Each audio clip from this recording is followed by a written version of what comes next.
여호수아는 이제 110살이 되어 인생의 막을 내릴 때가 되었습니다.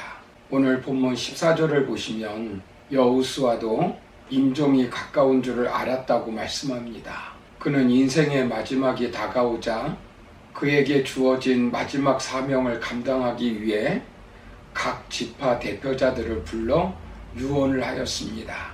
오늘 여호수아의 유언을 통해 우리가 마지막 말을 남긴다면 어떤 말을 남겨야 될지, 그리고 우리에게 주는 교훈이 무엇인지를 살펴보며 은혜를 나누고 있습니다. 지난 시간에 우리가 살펴본 것은 우리는 하나님께 사명을 이루어 드려야 한다는 목표를 제시해야 되고, 두 번째는 하나님을 사랑하고 말씀대로 살아야 한다고 유언으로 남겨야 함을 말씀드렸습니다. 오늘 마지막으로 살펴볼 것은 우리는 퇴보하면 가나안 땅에서 멸절한다는 것을 가르쳐 주어야 합니다. 여호수아는 유언을 하면서 하나님의 말씀을 힘써 지키는데, 하나님을 사랑하는데, 하나님을 가까이 하는데 퇴보하면 그 결과가 어떻게 될 것인지를 분명하게 말씀하고 있습니다. 이제 마지막 말을 하는데 되도록 좋은 말만 하는 것이 인간의 모습일 것입니다. 그러나 하나님의 사람 여호수아는 퇴보할 경우 어떤 징계가 온다는 사실을 분명하게 유언하고 있습니다. 두 가지의 경우를 설정하여 말씀하고 있습니다. 첫 번째는 반드시 망하는 길입니다. 본문 12절을 보시면 너희가 만일 돌아서서 너희 중에 남아있는 이 민족들을 가까이 하여 더불어 혼인하며 서로 왕래하면, 이렇게 말씀합니다. 먼저 결혼 생활에 있어 신앙의 순수성을 보존하지 못하고 불신 결혼을 통하여 퇴보하면 하나님께서 주신 아름다운 땅, 젖과 꿀이 흐르는 가나안에서 멸절한다는 것입니다. 여기 너희가 왕래하면 이렇게 말씀하고 있는데, 이 말씀은 13절과 연결됩니다. 성경을 보시면 너희가 마침내 너희의 하나님 여호와께서 너희에게 주신 이 아름다운 땅에서 멸하리라 라고 말씀합니다.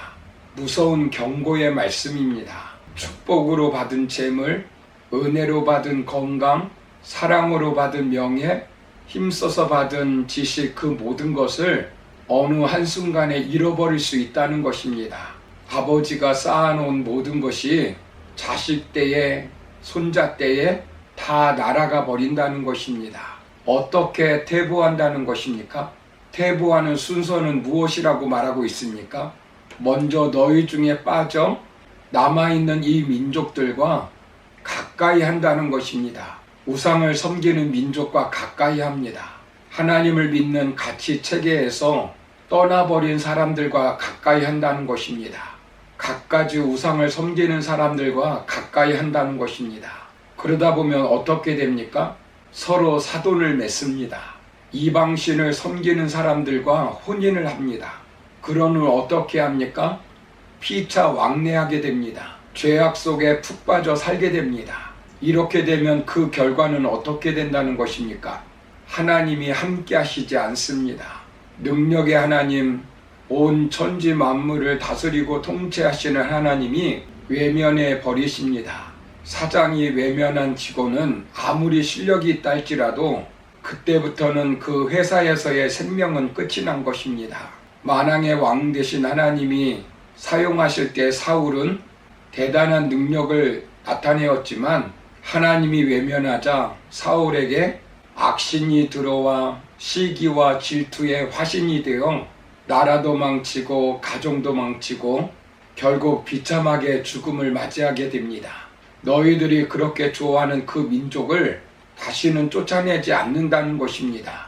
그것이 그렇게 좋으면 그들과 함께하라는 것입니다. 그런데 그들과 함께하면 진정으로 행복한 삶을 살 수 있을까요? 그 결과가 어떻게 나타나는지 본문 13절을 보십시오. 그들이 너희에게 올무가 된다는 것입니다. 덫이 된다는 것입니다.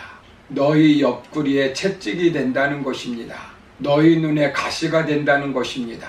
너희에게 주신 이 아름다운 땅에서 멸절한다는 것입니다. 그러므로 확실히 알라는 것입니다. 두 번째로 신앙에 있어 순수성을 보존하지 못하고 언약을 범하고 우상을 숭배하면 속히 망할 것이라는 것입니다. 본문 16절을 보시면 만일 너희가 너희의 하나님 여호와께서 너희에게 명령하신 언약을 범하고 가서 다른 신들을 섬겨 그들에게 절하면 여호와의 진노가 너희에게 미치리니 너희에게 주신 아름다운 땅에서 너희가 속히 멸망하리라 하니라 라고 말씀합니다. 언약을 범하고 우상을 섬기면 하나님이 진노하셔서 너희가 속히 망하게 될 것이라는 것입니다.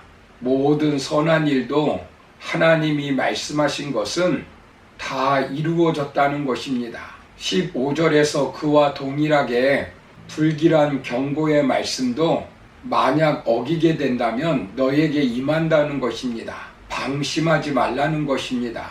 진정으로 복을 받고 사는 삶은 바로 신앙을 계승하고 대대로 하나님을 섬기며 사는 것이라고 말씀합니다. 1990년대에 사회학자들은 아프리카 가나와 우리나라 대한민국을 비교해서 연구했다고 합니다. 두 나라를 선택해서 1962년부터 1992년까지 연구 조사했다고 합니다. 1962년도에 두 나라는 국민 총생산량이 똑같았다고 합니다. 두 나라를 통해서 기독교가 어떻게 성장하였는가를 연구하였는데 대한민국에서는 기독교가 엄청나게 부흥했다고 하는데 가나는 그렇지 못했다고 합니다.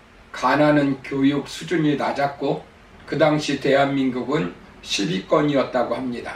국민 총생산에서도 가나는 여전히 그때와 같았고 대한민국은 14위 경제 강국이 되어 있었다고 합니다. 기독교 복음이 사회를 변화시킨 것입니다. 선교사들이 어떻게 선교를 했는가를 알아보았더니 두 나라가 똑같았다고 합니다. 사람들에게 세례를 주었고 수많은 교회가 생겨났다고 합니다. 그런데 당시 가나는 복음을 잘 수용했고 대한민국은 잘 수용하지 않았다고 합니다. 왜냐하면 대한민국은 불교 문화가 깊이 뿌리박고 있었기 때문입니다. 반면에 집중적으로 기독교 학교를 세우고 기독교 병원을 세우고 기독교 기관을 많이 세웠다고 합니다.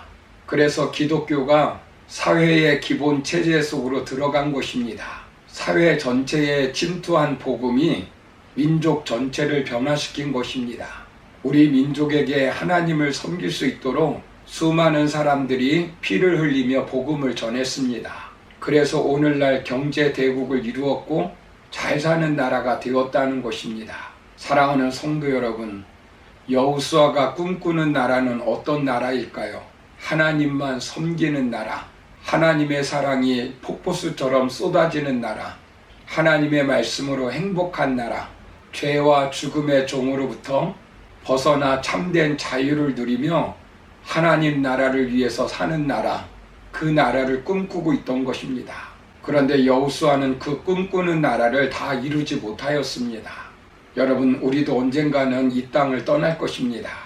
그때 우리는 자손들에게 어떻게 말을 해야 될까요?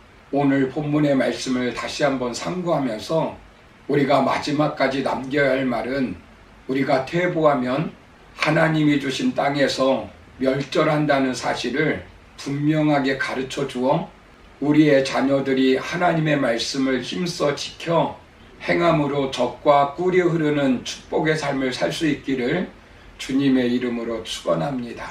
감사합니다.